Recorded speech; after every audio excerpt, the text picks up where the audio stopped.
Le damos gracias al Señor, hermanos, que una vez más podemos estar transmitiendo este estudio del libro de los Hechos. Este estudio que a través de estos ya casi año y medio, vamos acercándonos a los 2 años que estamos estudiando este libro que de alguna manera, hermanos, nos va ilustrando y nos va mostrando cómo es el avance del Evangelio, cómo el apóstol Pablo está llevando el evangelio a diferentes comunidades, diferentes ciudades, con qué adversidades se enfrenta, cómo el evangelio se está estableciendo y cómo de alguna manera se van corrigiendo algunas situaciones que se derivan quizás de la falta de entendimiento, de la comprensión plena del evangelio y que son situaciones que es necesario que se vayan arreglando. Le damos gracias al Señor, hermanos, que podemos compartirlo, que podemos llevar este mensaje con toda claridad. Y le damos gracias al Señor que cada uno de nosotros podemos seguir estudiando este libro de los Hechos. El día de hoy, hermanos, vamos a continuar Hechos capítulo 18 del versículo 24 al versículo 28.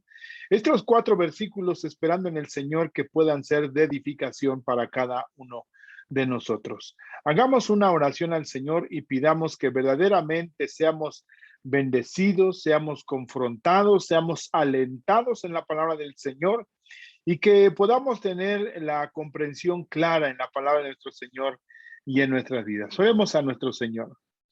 Padre, te damos gracias, Cristo Jesús, en esta tarde. Y te pedimos, Señor, que en la bondad con la cual tú nos muestras y nos bendices, Señor, de tu vida y de tu gracia, seamos edificados cada uno de nosotros, Señor, siempre en el poder de tu palabra. Toma autoridad, Dios, en la vida de cada uno de mis hermanos y muéstrate, Señor, siempre en tu voluntad y tu gracia. Te lo pedimos, Señor, en el nombre de Cristo Jesús, bajo tu soberanía y bajo tu voluntad, en tu santo nombre, Señor eterno. Amén, Dios. Y amén.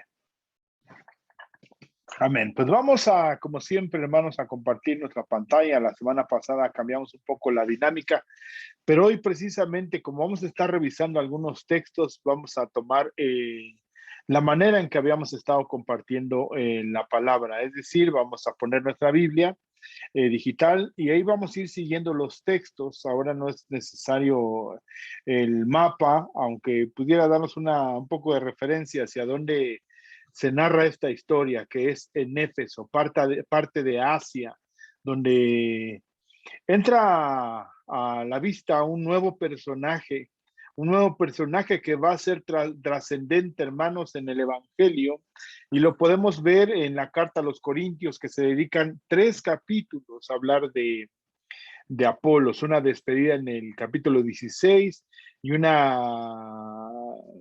¿cómo se llama? Una mención en la carta que se le da a Tito. Estamos hablando de Apolos. Vamos a leer el pasaje que hoy en este día vamos a estudiar y que podamos comprender cuál es el mensaje que trae Apolos. Hemos escuchado el mensaje o hemos leído acerca del mensaje que traía Pedro, el mensaje que traía Esteban, el mensaje que traía Felipe, el mensaje que traía Pablo y de alguna manera aquellos que le acompañaban, en este caso a Bernabé, que acompañaba primeramente a Pablo, luego lo acompaña Silas, se agrega Timoteo, y aquí entra de alguna manera en escena Apolos, junto con Priscila y Aquila, que ya este capítulo 18 vemos que son hombres que habían recibido, un hombre y una mujer, que habían recibido el Evangelio en Roma, y de ahí se habían sido expulsados y habían llegado a la región de Corinto. Cuando Pablo decide regresar a Jerusalén y luego a Antioquía, Pablo va juntamente con ellos, los lleva con ellos y los deja en Éfeso. Y es ahí donde encontramos precisamente este pasaje. En Éfeso, donde está Priscila y Aquila, situados en esta ciudad, compartiendo, como es costumbre, la palabra del Señor. Pero encontramos algo muy interesante, un nuevo personaje que se agrega, que es Apolos. pero que la propia palabra, hermano, nos indique quién es Apolos, qué señales da Lucas de quién es este hombre y qué más podemos encontrar en las escrituras acerca de Apolos, qué mensaje traía, de qué estaba hablando y cómo es que, si es que interfiere o impulsa o apuntala o ayuda al mensaje que había estado compartiendo el apóstol Pablo. Pues vamos a las Santas Escrituras y que la propia palabra del Señor nos indique cada una de estas interrogantes que tenemos acerca de lo que estaba suscitándose en Éfeso a través del mensaje que trae Apolos compartiendo. Entonces, como siempre, hermanos, vamos a compartir aquí. Dice siempre del lado izquierdo está la versión 1960 y la versión del lado derecho de tu pantalla está la versión de las Américas.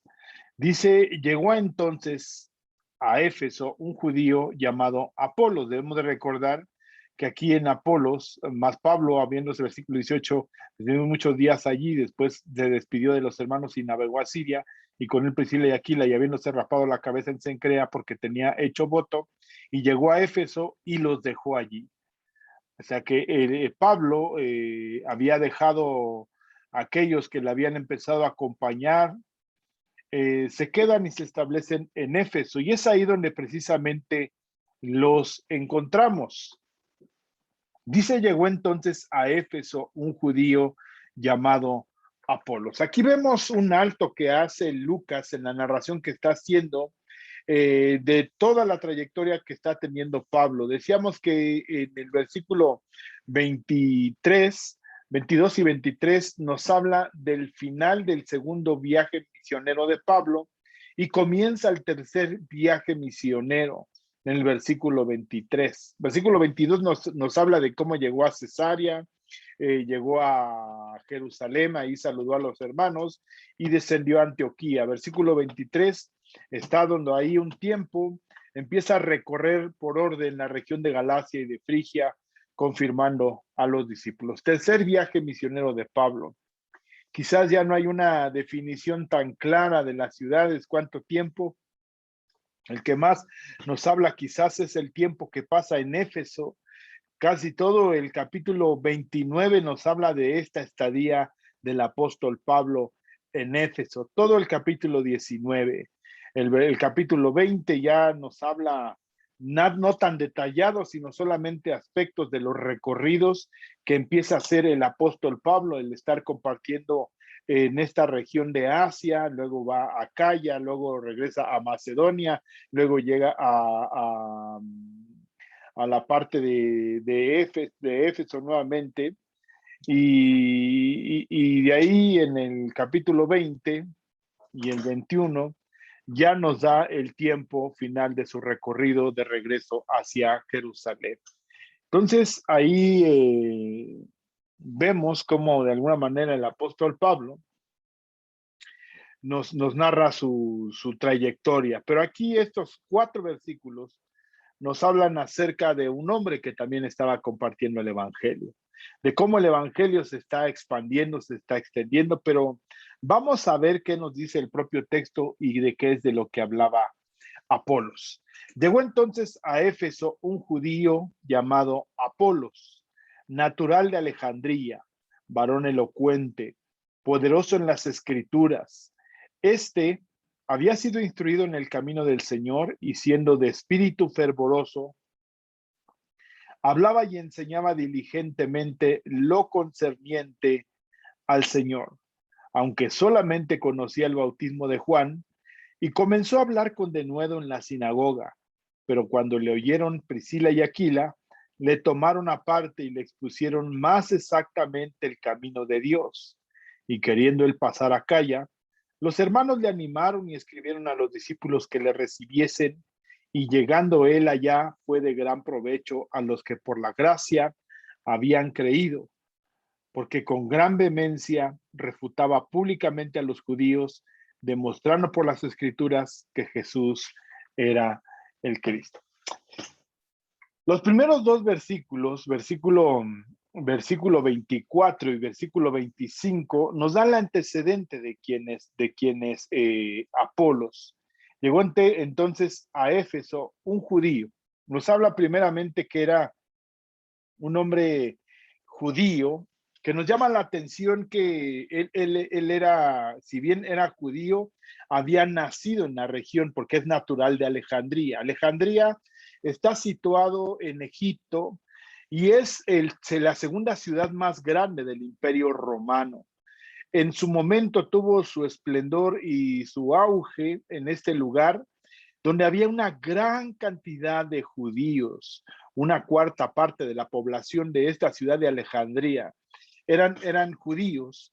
Y es precisamente en este lugar, hermanos, donde se hace una traducción del Antiguo Testamento y se traslada del griego, del hebreo al griego, y se hace lo que se conoce la Septuaginta, que es el texto del Antiguo Testamento al griego.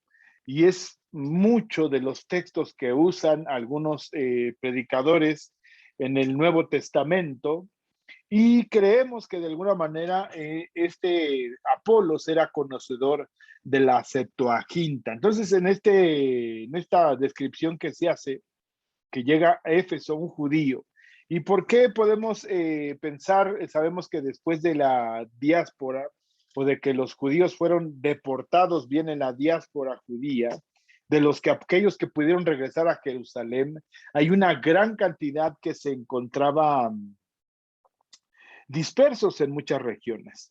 Ya decíamos en Hechos capítulo 2, nos habla acerca de quiénes eran los que estaban, de dónde había judíos que estaban distribuidos.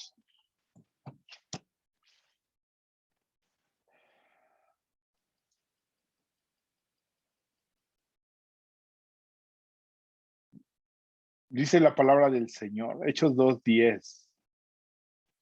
Cuando leemos nosotros hablar cada uno de nuestra lengua lengua en la que hemos nacido, ¿sí? Que es aquellos que de alguna manera venían de muchas regiones, partos, medos, elamitas, de Mesopotamia, de Capadocia, del Ponto, en Asia, de Frigia, Panfilia, Egipto, las regiones de África, más allá de Cirene, los romanos aquí residentes, tanto judíos como prosélitos, cretenses, árabes, les oímos hablar en nuestras lenguas las maravillas de Dios. Y recordando nada más, hermanos, recapitular que en este pasaje es la manifestación del Espíritu. Estaba la fiesta de la Pascua y la del Pentecostés, en la cual muchos judíos se veían en esa responsabilidad de asistir a esta fiesta. Entonces eran convocados de las diferentes regiones y su estadía en Jerusalén era por tiempo en el que se celebraba esta fiesta. Por eso había de tantas regiones. Y se piensa, hermanos, que dos situaciones. A aquellos que habían estado en este lugar habían llegado o regresaron a su región de Egipto. O bien, después de que fueron dispersos en Hechos capítulo 8, los discípulos perseguidos, expulsados de Jerusalén, algunos llegaron a esta región de Alejandría, cercana a Egipto, y de ahí se conoció el mensaje. Y el texto del capítulo Hechos 19 nos va a ampliar un poquito más cuál era el mensaje que se hablaba en esta región de Alejandría. Pero regresemos entonces. Alejandría, decíamos, era la ciudad más grande del Imperio Romano. Así que en este lugar se tradujo la Septuaginta del hebreo al griego. Y había un erudito en ese lugar que se llamaba Filón, un hombre que era un neoplatónico judío que se encargó, hermanos, de establecer la interpretación de la Biblia en un sentido alegórico para que coincidiera el pensamiento griego con el pensamiento de la escritura. Por eso es que, aunque en esta región de Alejandría se estableció esa manera de interpretar el Antiguo Testamento, creemos que este hombre llamado Apolos, que decíamos tenía el nombre de un dios griego, que se llamaba Apolos. Entonces, dice, ¿de dónde era? Natural de Alejandría, pero era judío. Entonces, era un judío, sus padres eran judíos que fueron deportados, llevados a esta región. Debemos recordar que fueron llevados a muchas regiones los judíos por los babilonios y los medos persas. Y después, algunos ya no regresaron a Jerusalén, sino que se establecieron en las diferentes ciudades que había en las diferentes regiones. Y una de estas es en Egipto, donde estaban establecidos en Alejandría. Quizás hemos escuchado, hermanos, que la ciudad de Alejandría, cuando estaba Alejandro el Grande en su gran esplendor, se jactaba de esta gran ciudad que tenía la biblioteca más grande, con más de 70,000 volúmenes de toda la sabiduría que había en el mundo. Eran ahí puestos esos libros en esa ciudad. Entonces, cuando hablamos de Atenas en el capítulo 17, se hablaba de la cultura, del pensamiento, de la filosofía, pero aquí se hablaba del conocimiento y de lo que se había establecido en el conocimiento de todo el mundo a través de lo escrito y a través del pensamiento de los filósofos. Filón era uno de ellos, que también era de origen judío, y que él se encargó, él estaba del 20 antes de Cristo y murió en el 40 después de Cristo, entonces aproximadamente vivió unos 60 años, que se había encargado también de llevar parte del pensamiento griego, y de ahí vemos lo que se dice el helenismo, fortalecerlo y de alguna manera hacer una mezcla entre lo que era lo judío y lo griego en la interpretación de las escrituras de alguna manera alegórica. Y ese es el peligro, hermanos, porque hoy en día también en muchos lugares se hace una interpretación alegórica, que se trata de reconciliar el pensamiento de las escrituras con el pensamiento moderno. Es ahí el posmodernismo, donde se trata de adaptar el mensaje del Señor Jesucristo, el mensaje de las escrituras al pensamiento moderno. Y hacer esto, hermanos, se hace una transformación del evangelio de una manera equivocada, porque hace una interpretación alegórica. ¿Qué quiere decir esto? Pues es lo que yo pienso, lo que yo entiendo, lo que yo pretendo, lo que yo quiero, lo que yo deseo. Y esto se le llama no exégesis, sino una eisegesis. Que hoy en día, hermanos, hay muchos predicadores que de un texto se hace ya toda una predicación y no se lee el contexto de ese texto, y en base a ese texto quizás se investiga qué dice la palabra en el griego, y ya con eso se plantea un pensamiento, se toman algunos textos más de la propia palabra y se refuerza el pensamiento que se quiere explicar en ese momento. El pensamiento, no el texto. Y precisamente ese era de lo que hablaba Filón en este lugar de Alejandría, donde estaba establecido el pensamiento alegórico. Entonces, no sabemos si de alguna manera Apolos fue discípulo de él. Simplemente lo único que decimos es que él es natural de Alejandría, o sea que nació en esta región y en esta ciudad.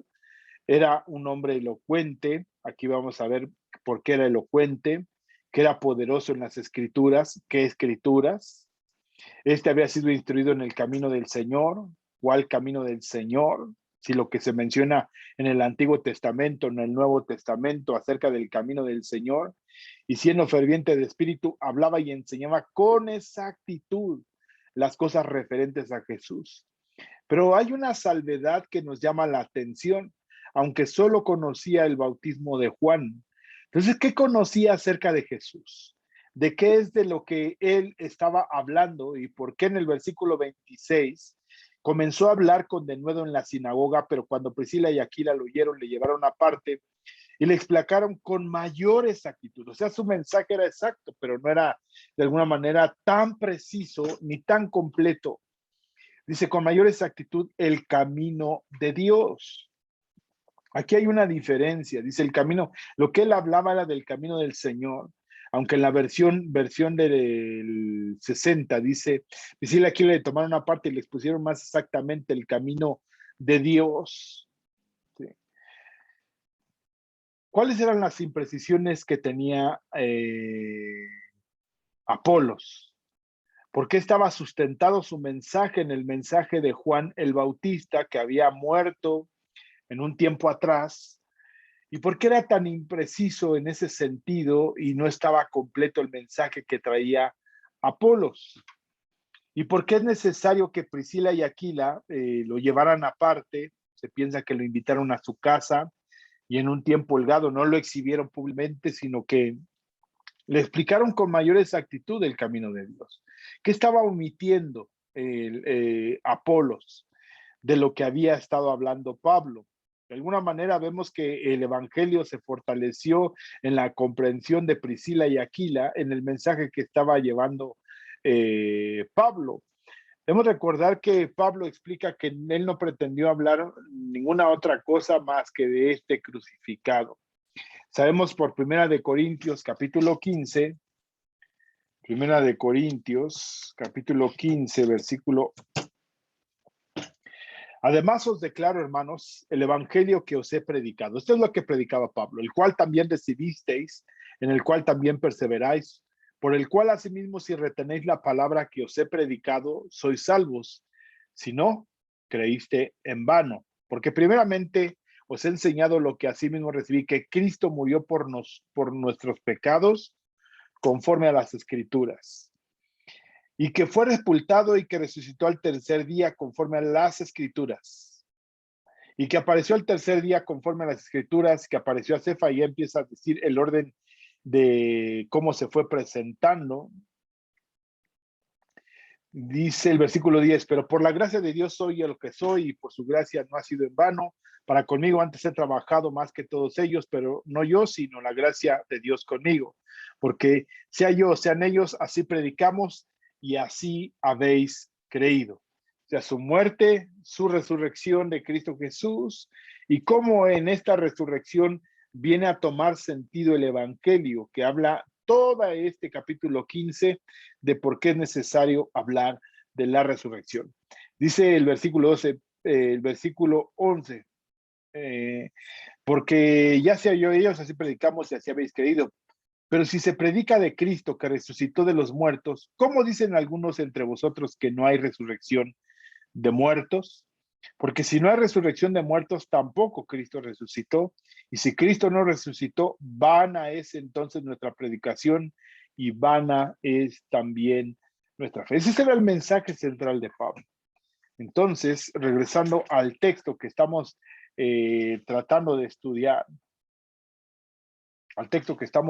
tratando de estudiar, ahí en Hechos, capítulo 18, versículo 24, esa cláusula que encontramos ahí en el aunque, dice, aunque solamente conocía el bautismo de Juan, ¿no?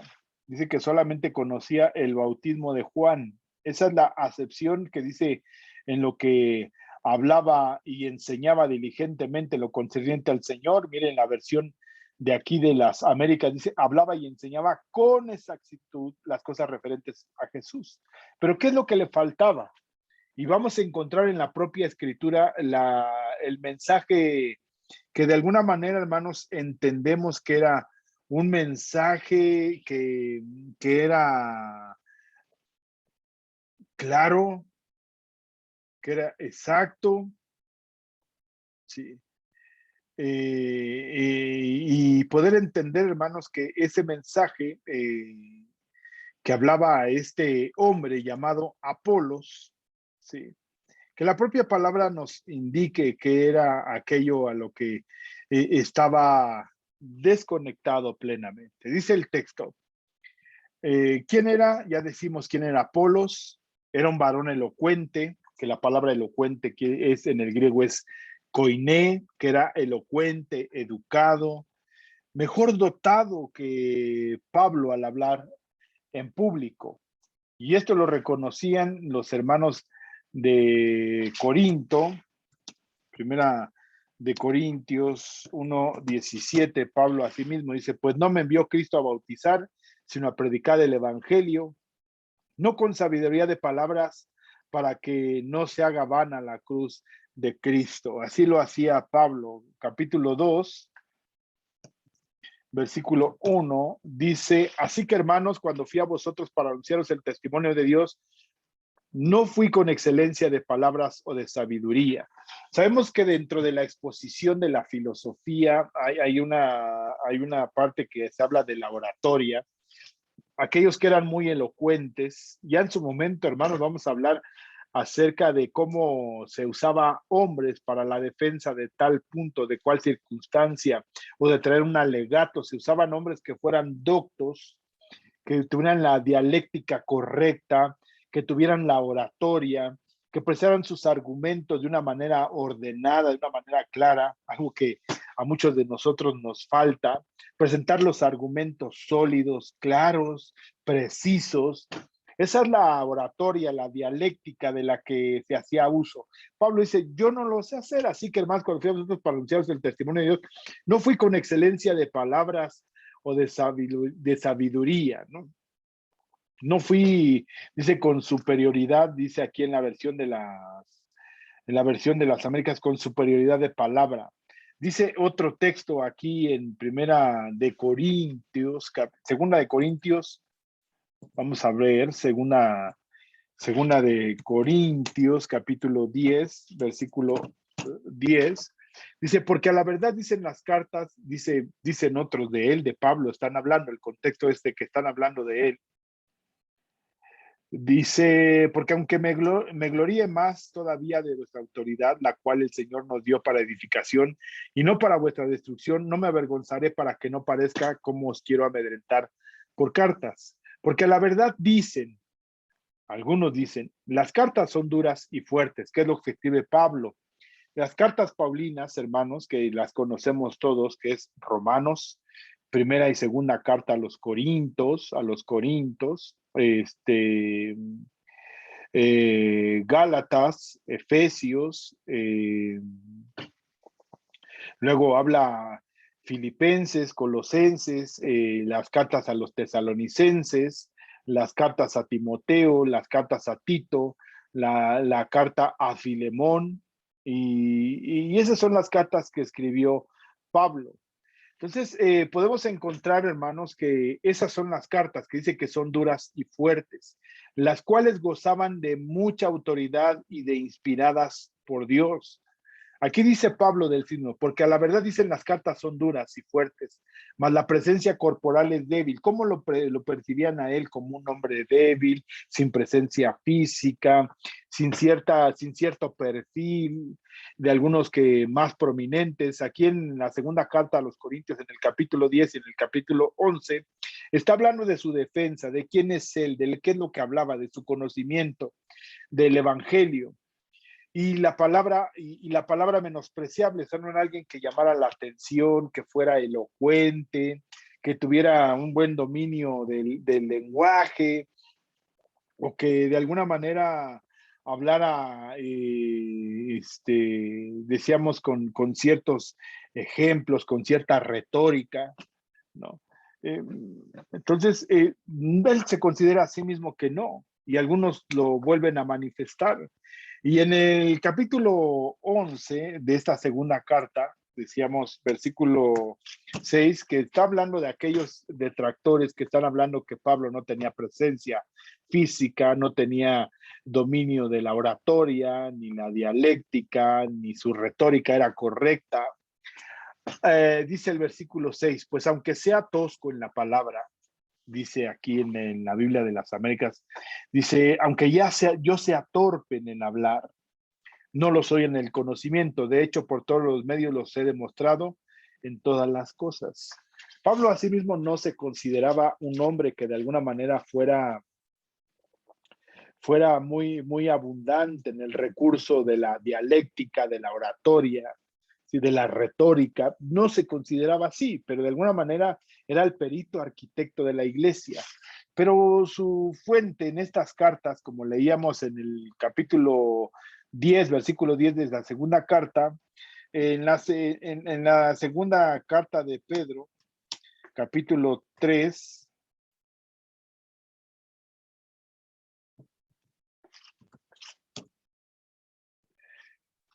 dice, y tened entendido que la paciencia de nuestro Señor es para salvación, como también nuestro amado hermano Pablo, que la paciencia de nuestro Señor es para salvación, como también nuestro amado hermano Pablo, según la sabiduría que le ha sido dada. Dios le dio sabiduría a Pablo, también se la dio a Pedro, también se la dio a Juan, también se la dio a Santiago, también se la dio a Lucas, que sabemos por segunda de Timoteo capítulo 3, 16, que toda la palabra es inspirada. Y aquí toma una analogía y empata los escritos de Pablo con las escrituras manifiestas del Antiguo Testamento.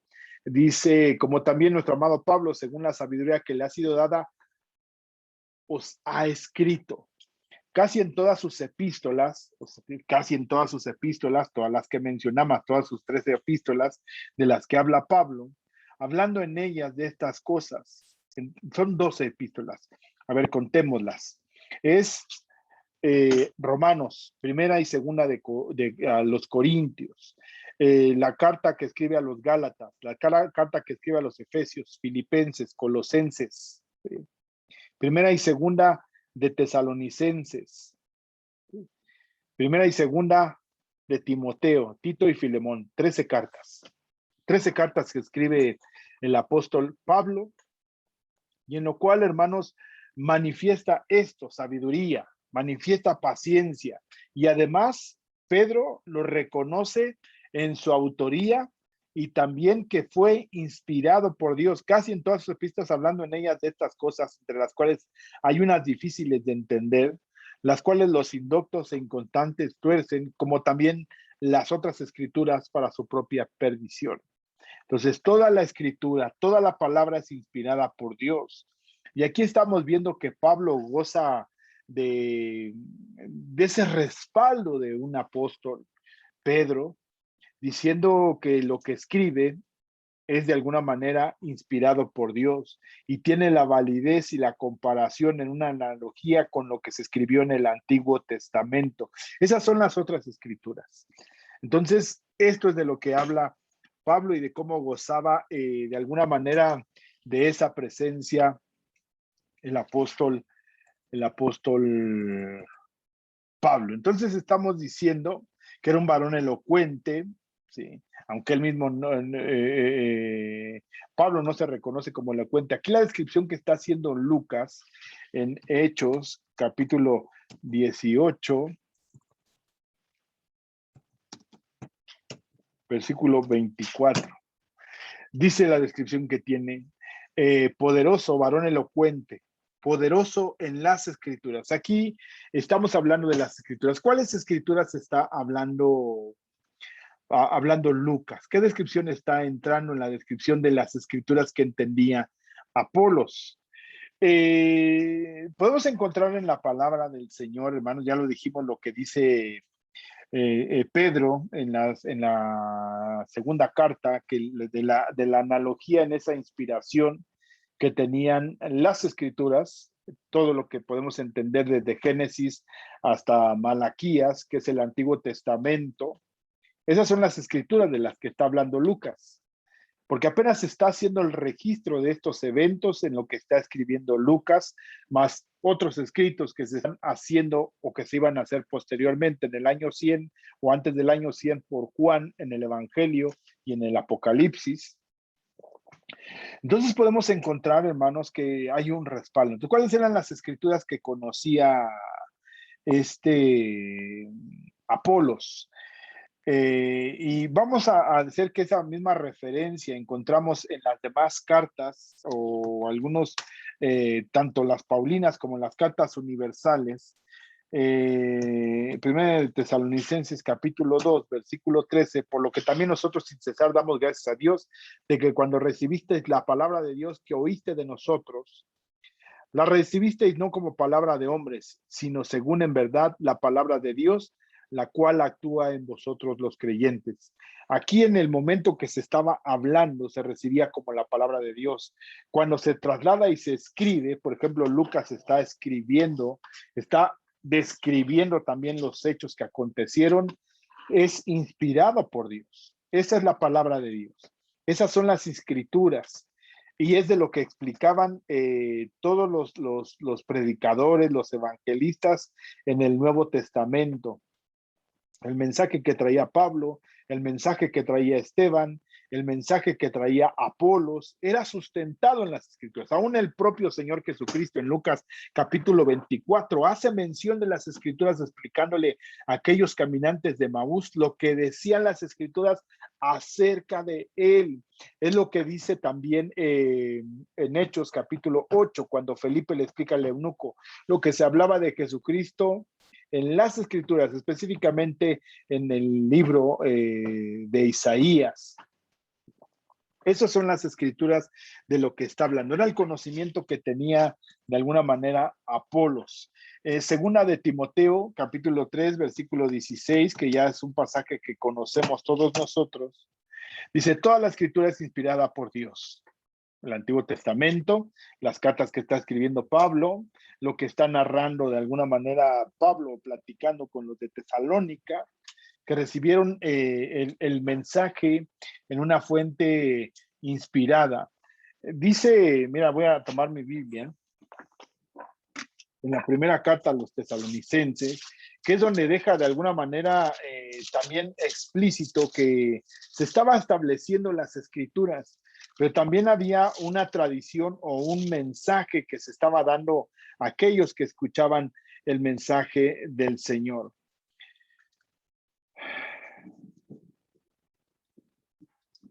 Dice, versículo 13, capítulo 2, por lo cual también nosotros sin cesar damos gracias a Dios de que cuando recibiste la palabra de Dios que oíste de nosotros, la recibiste no como palabra de hombre, sino según la verdad, la palabra de Dios, la cual actúa en vosotros.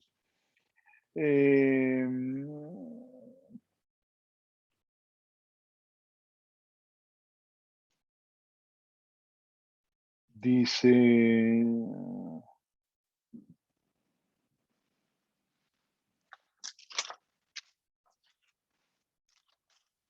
segunda de Tesalonicenses, capítulo 2.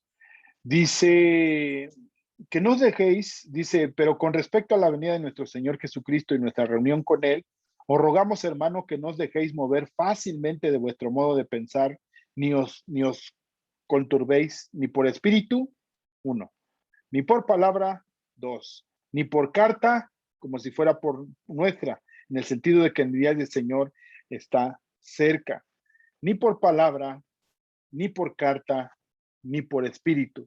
Era la manera en que se comunicaba el mensaje del Señor. Capítulo 2, versículo 15. Así que, hermanos, estad firmes y retened la doctrina que habéis aprendido, sea por palabra o por carta nuestra. Aquí a veces se usa en la traducción original en el griego. Dice que has aprendido sea por tradición. Ahí es por palabra o por carta nuestra. Ahí es donde toma de alguna manera algo importante. Capítulo 3, versículo 6 de la segunda carta del apóstol Pablo a los tesalonicenses. Pero ordenamos, hermanos, en el nombre de nuestro Señor Jesucristo, que os apartéis de todo hermano que ande desordenadamente y no según la enseñanza que recibiste de nosotros.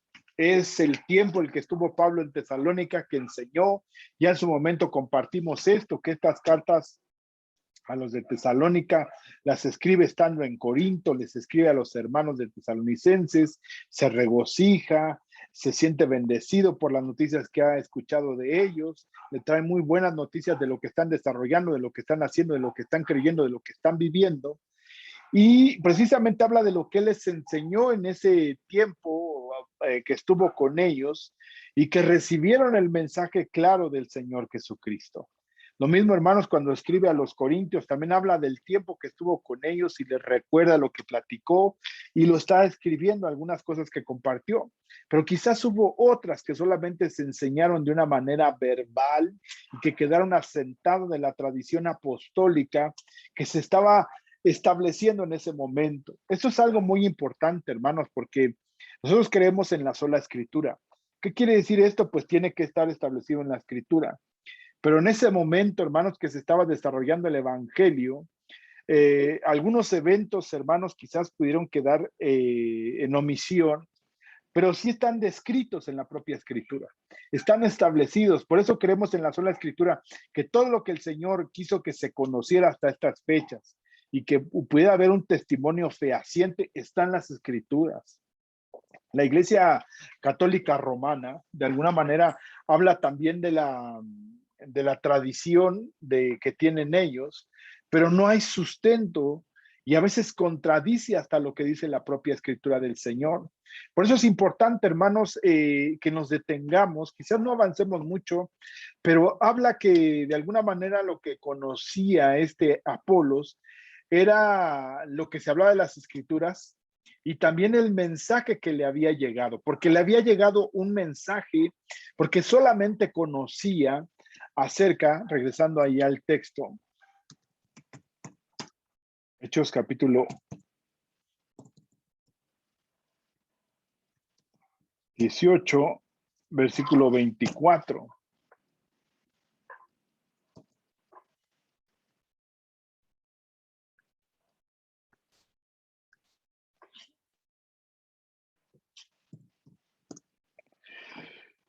Dice, poderoso en las escrituras. Estamos tratando de definir, hermanos, porque es muy importante entender el tiempo del que se está escribiendo. Por eso, hermanos, la exégesis es de entender el tiempo, el mensaje original, a quién se había destinado, con esto lo que estaba escribiendo Lucas y qué estaba describiendo en ese momento. Algunos dicen, no, las escrituras es todo el Antiguo y Nuevo Testamento. Sí, para nosotros en esta fecha, pero en ese momento lo que se está hablando. Y ahora dice que, dice, solamente conocía el bautismo de Juan. El bautismo de Juan todavía no se escribía acerca de lo que pasaba. Alguien tuvo que venir a decirle. Dice, entonces le tomaron aparte y le pusieron exactamente el camino de Dios. ¿Qué se hablaba? Miren, dice más adelante, aconteció entre tanto Apolos. Este era el pensamiento juanino, el pensamiento de Juan el Bautista, el cual compartía. Aconteció que entre tanto que Apolos estaba en Corinto, Pablo habló después de recorrer las regiones superiores, vino a Éfeso y halló a ciertos discípulos. Ciertos discípulos. Aquí esta palabra nos va a dar una clave. ¿Discípulos de quién? ¿De Cristo o discípulos de Juan el Bautista? Esto nos va a ayudar mucho para entender y encontrar otra referencia en la propia palabra del Señor. ¿De qué discípulos?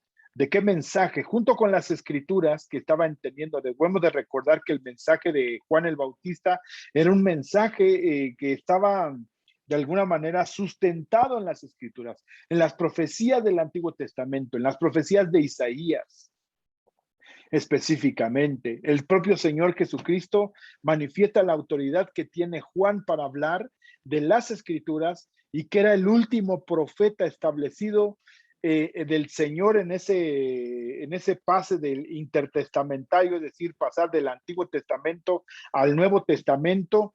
¿Cómo es que de alguna manera Juan el Bautista es la bandera que levanta el Señor para llevar ese mensaje y prepara el camino? Él mismo bautiza a Juan, pero después, posteriormente, Juan el Bautista tiene dudas si es que es verdaderamente el Cristo o tenían que esperar a otro. Ahorita vamos a leer las citas, creo que no nos vamos a quedar únicamente en esto.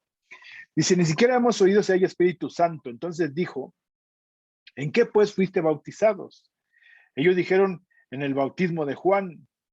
Dijo Pablo, Juan bautizó con bautismo de arrepentimiento, diciendo al pueblo que creyesen en aquel que vendría después de él, esto es, en Jesús el Cristo. Ese era el mensaje que tenían. Entonces eran discípulos no de Jesucristo, sino discípulos de Juan el Bautista. Y esto nuevamente reitero, hermanos, vamos a leer la palabra del Señor. Juan el Bautista, Mateo,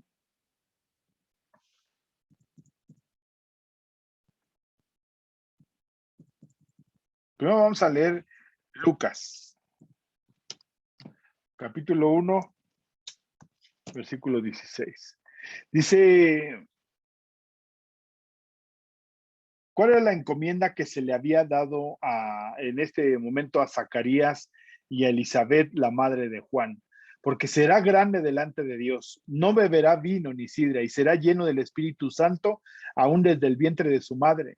Y hará que muchos de los hijos de Israel se convirtieran al Señor Dios de ellos. Y hará que muchos de los hijos de Israel se conviertan al Señor Dios de ellos. Irá delante de él con el espíritu y el poder de Elías para hacer volver los corazones de los padres a los hijos y los rebeldes a la prudencia de los justos, para preparar al Señor un pueblo bien dispuesto mediante el mensaje del arrepentimiento y el bautismo de arrepentimiento. Dijo Zacarías al ángel, bueno, eso fue el mensaje, para eso estaba preparando desde el vientre de Elizabeth a Juan el Bautista, ese era el mensaje que iba a llevar, era el mensaje de arrepentimiento, iba a preparar el camino. Juan capítulo 1, por eso es que el mensaje, hermanos, que traía Apolos, era un mensaje que era exacto, que era preciso, pero no estaba completo, ese es el punto, no estaba completo. Por eso es que posteriormente se le alienta a que vaya a la región de Acaya, que vaya a la iglesia de Corinto. Y posteriormente encontramos que toma una posición importante en el desarrollo del evangelio ahí en Corinto. Entonces Juan capítulo 1, versículo 15. Y Juan dio testimonio de él y clamó diciendo, este es de quien yo decía, el que viene después de mí es antes de mí, porque era primero que yo, porque de su plenitud tomamos todos, y gracia sobre gracia, pues la ley por medio de Moisés fue dada, pero la gracia y la verdad vinieron por medio de Jesucristo. La gracia y la verdad vinieron por medio de Jesucristo. A Dios nadie le vio, jamás el unigénito Hijo, que está en el seno del Padre, el que le ha dado a conocer. Aquí vemos la descripción de Juan. Juan, debemos de recordar que fue uno de los últimos de los evangelios que se escribió.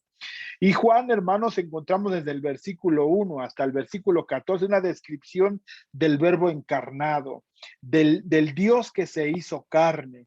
Y aquí habla de la misión de Juan. Juan dio testimonio de quién, de él, del verbo encarnado, versículo 14, y clamó diciendo, este es de quien yo decía, el que viene después de mí es antes de mí, porque era primero que yo. Esas palabras, hermanos, son profundas, que hablan del Dios encarnado en Jesús o en Jesucristo. Dice, este es el testimonio de Juan, versículo 19. Cuando los judíos enviaron a Jerusalén sacerdotes y levitas para que se le preguntasen, ¿tú quién eres? Confesó y no negó, sino confesó, yo no soy el Cristo. Y le preguntaron, ¿qué pues? ¿Eres tú Elías? Dijo, no soy. ¿Eres tú el profeta? Y respondió, no. Le dijeron, pues, ¿quién eres? Para que demos respuesta a los que nos enviaron. ¿Qué dices de ti mismo? Y dijo, yo soy la voz de uno que clama en el desierto, enderezad el camino del Señor, como dijo el profeta Isaías. Y ahí encontramos Isaías 43, una voz clama, preparad en el desierto camino al Señor, allanad en la soledad calzada para nuestro Dios. Dice entonces, si los que habían sido enviados eran de los fariseos y le preguntaron, le dijeron, ¿por qué pues bautizas si tú no eres el Cristo, ni Elías, ni el profeta? Juan le respondió diciendo, yo bautizo con agua, mas en medio de vosotros está uno a quien vosotros no conocéis. ¿De quién está hablando? De Jesús, del Cristo, del Verbo encarnado. Este es el que viene después de mí, el que es antes de mí. Antes de que yo existiera, él ya existía, aunque eran primos, del cual yo no soy digno de desatar la correa del calzado. Estas cosas sucedieron en Betara, al otro lado del Jordán, donde Juan estaba bautizando. Esto era de lo que conocía Apolos, quizás por discípulos de Juan. El mensaje le había llegado, que era un mensaje cierto, el mensaje de Juan era cierto, era verdadero, pero no estaba completo, era necesario que el verbo que el Cristo fuera encarnado, que muriera por nosotros, que se levantara de entre los muertos, viniera a confirmar la resurrección y anunciar su venida. Ese es el mensaje completo, lo leíamos en Primera de Corintios capítulo 15.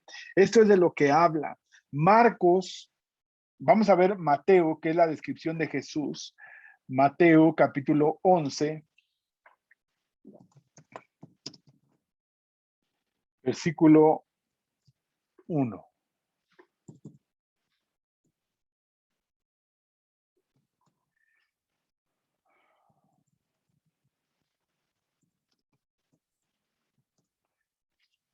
Cuando Jesús terminó de dar instrucciones a sus 12 discípulos, se fue de allí a enseñar y a predicar en las ciudades de ellos. Y al oír Juan en la cárcel, Juan ya estaba en la cárcel, había sido aprendido por Herodes, los hechos de Cristo, le envió 2 discípulos para preguntarle, ¿eres tú aquel que había de venir o esperamos a otros? Respondió Jesús y le dijo, id y haced saber a Juan las cosas que oís y veís. Los ciegos ven, los cojos andan, los leprosos son limpios, los sordos oyen, los muertos son resucitados y a los pobres es anunciado el evangelio y bienaventurado es que no haya, el que no haya tropiezo en mí. Eso es de lo que estaba empezando a hablar Cristo Jesús.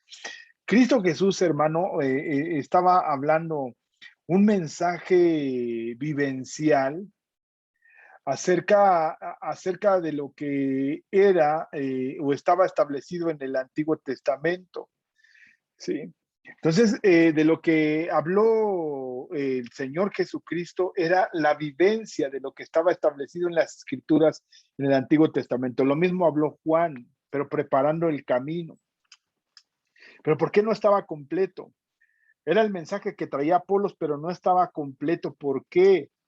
Porque de alguna manera, hermanos, este Apolos estaba llevando, porque solamente conocía, y lo aclara el texto diciendo Lucas, pero solamente conocía el bautismo de Juan, con todo lo que conllevaba, el mensaje que abrazaba. Pero miren lo que dice Jesús acerca de Juan. Mientras ellos se iban, comenzó Jesús a decir de Juan, ¿quién era Juan? A la gente. ¿Qué saliste a ver al desierto? ¿Una caña sacudida por el viento? ¿O qué saliste a ver? ¿A un hombre cubierto de vestiduras delicadas? He aquí los que llevan vestiduras delicadas en la casa de los reyes están. ¿Pero qué saliste a ver? ¿A un profeta? Sí os digo, y hay más que profeta, porque este es de quien está escrito, más que un profeta. He aquí yo envío mi mensajero delante de tu faz, el cual preparará tu camino delante de ti. Malaquías 3:1. Eso es lo que hablaba. Por eso cuando hablamos, hermanos, del mensaje de Juan, porque era importante y porque era relevante, podemos encontrar, hermanos, la claridad que el Señor tiene. Permítanme, se me está yendo un poquito la luz. Ya regresó un poco. Ok. Dice, he aquí yo envío mi mensajero y él preparará el camino delante de mí y vendrá de repente a su templo al Señor, a quien vosotros buscáis, y el mensajero del pacto en quien vosotros os complacéis, he aquí viene, dice el Señor de los ejércitos. También estaba profetizado acerca de Juan.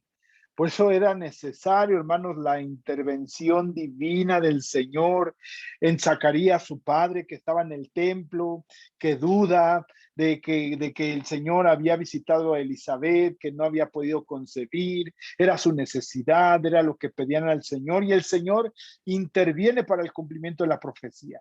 Y te digo, hermanos, que de alguna manera Dios tiene un propósito con cada uno de nosotros, y Él, hermanos, va a cumplir conforme a su propósito que tiene en cada uno de nosotros, va a traer ese cumplimiento, va a traer esa libertad, va a traer esa vida, va a traer esa gracia y esa misericordia que el Señor tiene, hermanos, para cada uno de nosotros. He aquí, yo envío a mi mensajero delante de tu faz, el cual preparará tu camino delante de ti. De cierto os digo, entre los que nacen de mujer no se ha levantado otro mayor que Juan el Bautista, pero el más pequeño en el reino de los cielos mayor es que él.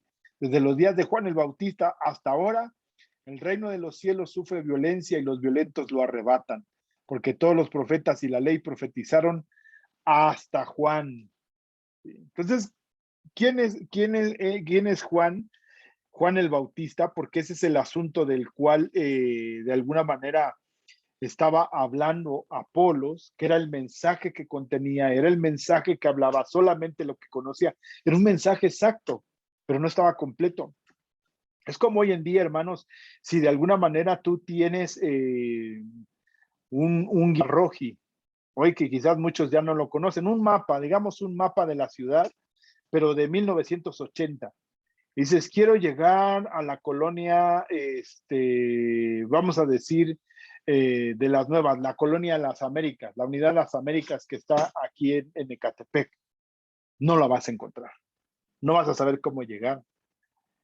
En cambio, si te dan un plano ya del 2021, te va a decir claramente por qué vías llegar, hacia dónde llegar, en dónde está ubicada, hacia el sur, hacia el norte, qué amplitud tiene. Es completo.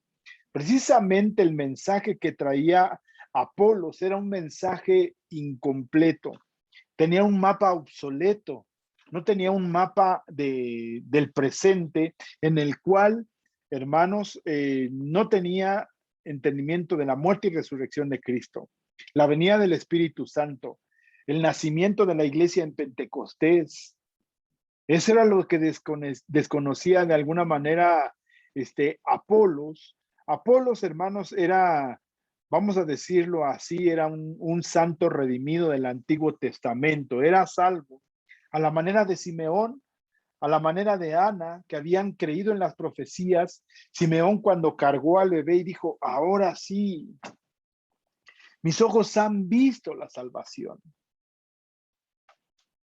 Habían reconocido al Verbo encarnado, al Cristo. Por eso, hermanos, cuando a veces hablamos del Verbo encarnado en el Señor, en Jesús, es una gran bendición, hermano, que lamentablemente se ha visto rodeado por las fiestas paganas que han distorsionado ese evento tan sublime que está descrito en el Evangelio según San Lucas, que está descrito en el Evangelio según San Juan. Es eso de lo que estaba viendo, de lo que conocía Apolos, porque podemos encontrar ahí en Hechos, regreso a Hechos,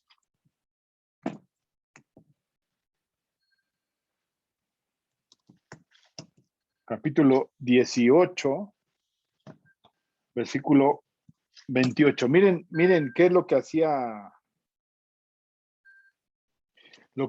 Apolos, porque con gran vehemencia, ya en Corinto, en la región que estaba ahí, refutaba públicamente a los judíos demostrando por las escrituras que Jesús era el Cristo. Aquí ya tenía completo el evangelio, aquí ya tenía la plenitud del evangelio.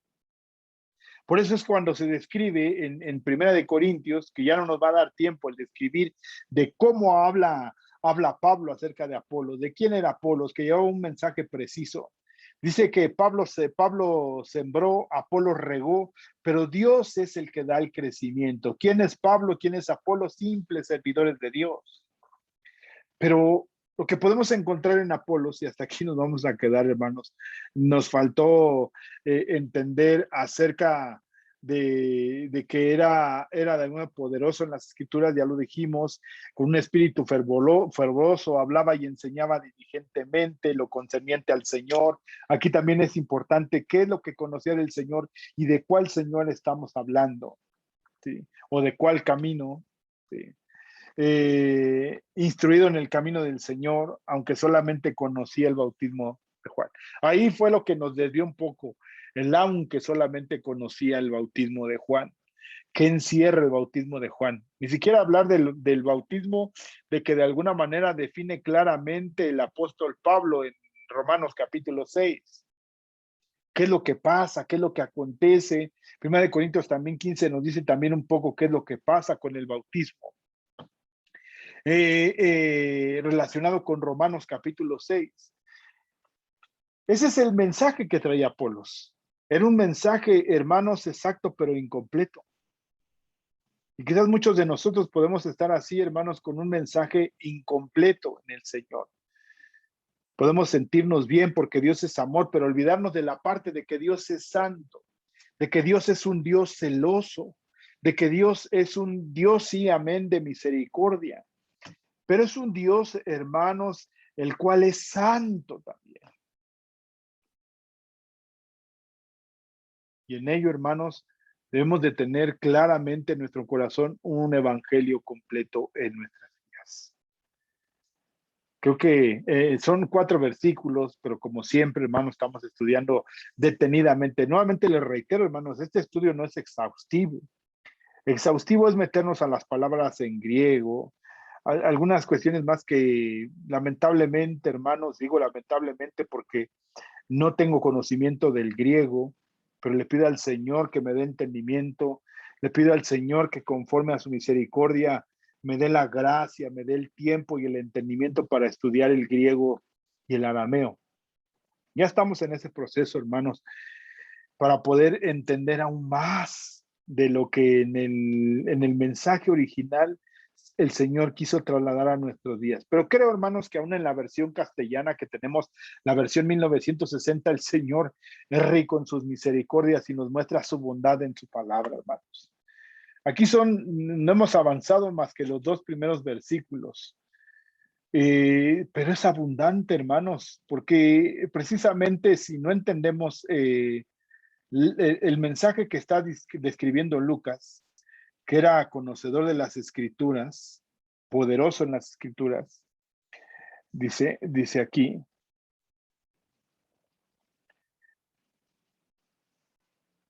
dice que se enseñaba con exactitud las cosas referentes a Jesús, pero ¿cuáles?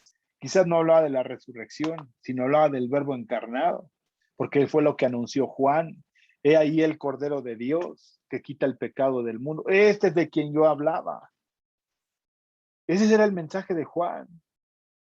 Y Juan no tuvo más tiempo porque fue decapitado, como podemos leerlo, hermanos, ahí en Mateo, en Marcos capítulo 6, también viene en Mateo, como Juan el Bautista fue decapitado.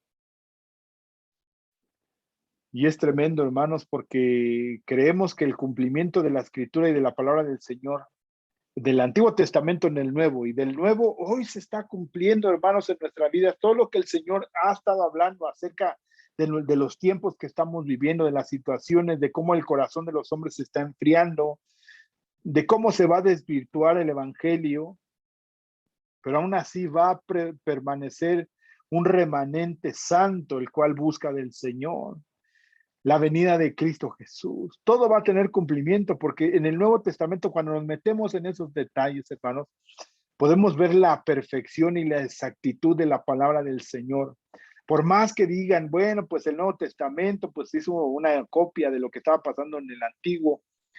Por más que se hiciera así, hermanos, entrando en los detalles, podemos ver que únicamente pudo haber pasado esto en la inspiración divina de nuestro Señor, la inspiración divina del Espíritu Santo. Por eso debemos de creer las escrituras, hermanos. Y lo que podemos aprender es que debemos de tener el mensaje completo, el mensaje claro. Y como dice Pablo a Timoteo, preséntate delante de Dios como obrero que no tiene nada de qué avergonzarse, un obrero aprobado, que maneja con precisión la palabra de verdad, manejar con precisión la palabra de verdad y además, hermano, completo, no la mitad, hermanos, porque Cristo resucitó, Cristo viene, eso es lo que nos debe de invitar a buscar la santidad del Señor. El Espíritu Santo, hermanos, está tocando y hablando en nuestros corazones. No seamos omisos, no cerremos nuestros oídos, nuestros ojos ni nuestro corazón, porque sin santidad nadie verá al Señor, hermanos. Pues tenemos que creerlo, porque esa es la declaratoria, tienen cumplimiento, hermanos, en nuestras vidas. Busquemos del Señor, hermanos. No tengamos un evangelio a medias, donde solo nos sintamos bien acudiendo a la iglesia el día domingo, donde nos contentemos solamente con decir que tienes tu Biblia, pero no la lees, donde te contentes solamente con escuchar cantos cristianos, pero no entender lo que cantas, donde participas de las ofrendas, pero sin entendimiento, ni claridad, ni por qué, ni para qué lo haces. Por eso das, hermano, lo que te sobra. Y no, hermanos, honrando al Señor con tus bienes, como dice la palabra del Señor en Proverbios. Honra al Señor con todos tus bienes. El Señor te bendiga, hermanos. Y le pido que verdaderamente tengamos un evangelio completo. Y si hay la humildad en tu corazón, a lo mejor alguien va a venir como Priscila y Aquila. Hermano, fíjese que quiero decirle algo. Está faltando esto en tu vida. Está faltando esto en tu corazón. Debería de caminar de cierta, de cual o de tal manera, hermanos, creyéndole al Señor. Hay esto que está omitiendo en su vida. Por eso, hermanos, el Señor nos invita a exhortarnos los unos a los otros. Pero a veces nos falta humildad para reconocer, hermanos, que a veces somos necios, que a veces no escuchamos, que a veces no creemos, que a veces no queremos entender y creemos que estamos en lo cierto. Apolos, por todo el bagaje que traía, era un hombre que les hubiera podido decir que lo que estaba escuchando de ellos o que querían corregirle no era correcto ni era así. Así a veces nos defendemos, hermanos. Siempre hay pretextos. El es que está muchas veces presente en nuestro lenguaje y nuestra actitud. Oremos al Señor y que Dios bendiga, hermanos, la vida de cada uno de nosotros y que tengamos el Evangelio completo. Padre, te damos gracias, Cristo Jesús, en esta tarde, Señor, pidiéndote que obres con todo poder, con toda autoridad en nuestras vidas, Señor, y guíes nuestros corazones a vivir plenamente, Señor, confiando en ti y esperando en ti. Te doy gracias, Señor, y bendigo tu santo nombre. Creemos y deseamos caminar, Señor, en todo tiempo, creyendo en tu bondad, en tu gracia y en tu misericordia. En el nombre de Cristo Jesús te damos gracias, Señor. Amén, Dios. Amén. Amén, hermanos, pues nos despedimos. Creo que no avanzamos mucho, pero creemos que el mensaje está ahí, en estos dos textos que leímos, y entender con mayor precisión, hermanos, lo que el Señor tiene para cada uno de nosotros. Nos estamos, hermanos, reuniendo el día martes en nuestro culto de oración, el día miércoles se transmite en vivo el culto doctrinal y el día domingo nuestro culto de adoración. Los días sábados se está invitando a que te puedas reunir en la iglesia a participar del servicio al Señor.